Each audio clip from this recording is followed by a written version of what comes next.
Bonjour à toutes et à tous et bienvenue dans ce Haut Quotidien tout en images du mercredi 6 mars. Au sommaire aujourd'hui, le printemps des rillettes revient à partir du 16 mars. Une édition à ne manquer sous aucun prétexte. Là, il faut venir parce que ça va être festif, rigolo.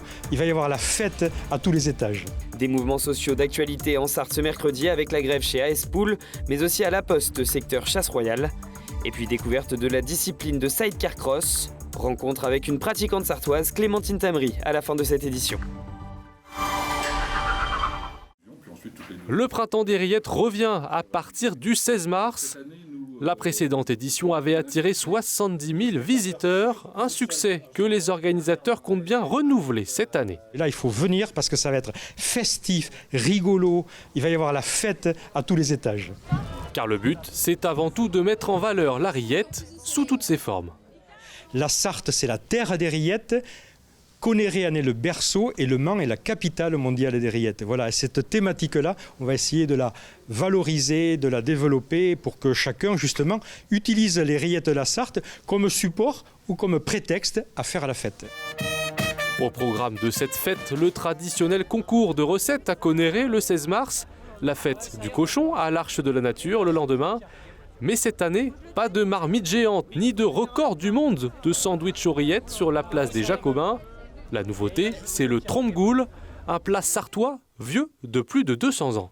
Dans le temps, les gens n'étaient pas forcément très riches, donc ils utilisaient la graisse de rillette qui était mise sur les bocaux pour faire revenir des oignons. On faisait cuire les pommes de terre, les carottes coupées en petits cubes. On rajoutait soit du vin blanc, soit du cidre.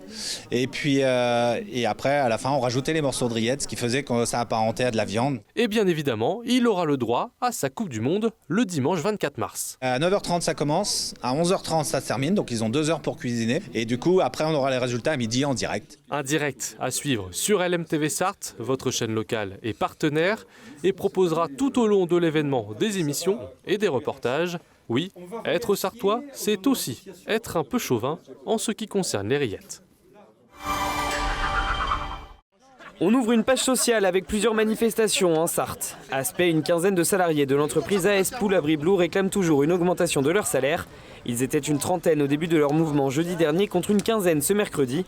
La direction de cette société fabricante de volets de piscine souhaite une reprise de l'activité avant toute négociation. Les grévistes ne l'entendent pas de cette oreille et continuent leur action. À la Poste, les grévistes ripostent. Après un mouvement de grève devant le bureau de Chasse Royale il y a 3 semaines, ils étaient une dizaine à remettre le couvert ce mercredi. En cause, la réorganisation prévue dans les agences des Maillets, de Coulennes et de La Millesse, avec des amplitudes horaires restreintes et des guichets en moins. Les syndicats ont rencontré la direction régionale ce mardi. Elle campe sur ses positions. La seule chose qu'on nous a dit, c'est des chiffres en fait, notamment sur les maillets. On nous dit qu'il y a 22,82 clients par heure et que pour justifier d'avoir 2 agents, il faudrait être 25. Sauf qu'on ne prend pas du tout le côté humain. Sur les maillets, par exemple, c'est une population qui est plus âgée. Et pour ouvrir un compte, par exemple, c'est au moins 20 minutes et on nous dit mais non, ça se fait en 5 minutes, etc. Donc en fait, on dirait une politique de guerre de chiffres en fait. Si les négociations n'évoluent pas, les grévistes entendent continuer leur mouvement ce jeudi. Une pétition a été lancée pour soutenir les postiers. Elle recueille 450 signatures selon la CGT FAPT. Et puis une nouvelle journée de grève en perspective au centre hospitalier du Mans ce jeudi. Les urgences avaient initié un mouvement jeudi dernier. Cette semaine encore, les professionnels de santé sont appelés par l'intersyndicale CGT, FO et CFDT à se rassembler dans l'après-midi, soit devant le CHM, soit place de la République. Dans le même temps, une délégation de professionnels sera reçue par la directrice adjointe de l'ARS. Les revendications portent sur l'ouverture ou la réouverture en urgence de lits de psychiatrie, mais aussi sur des conditions de travail décentes pour tous les hospitaliers. Toujours dans le secteur de la santé, les mois se suivent et se ressemblent à l'hôpital du Bailleul. Le pôle santé Sarthe-et-Loire annonce que les accouchements restent suspendus. Depuis le mois de juillet 2023, l'ouverture a été repoussée à plusieurs reprises.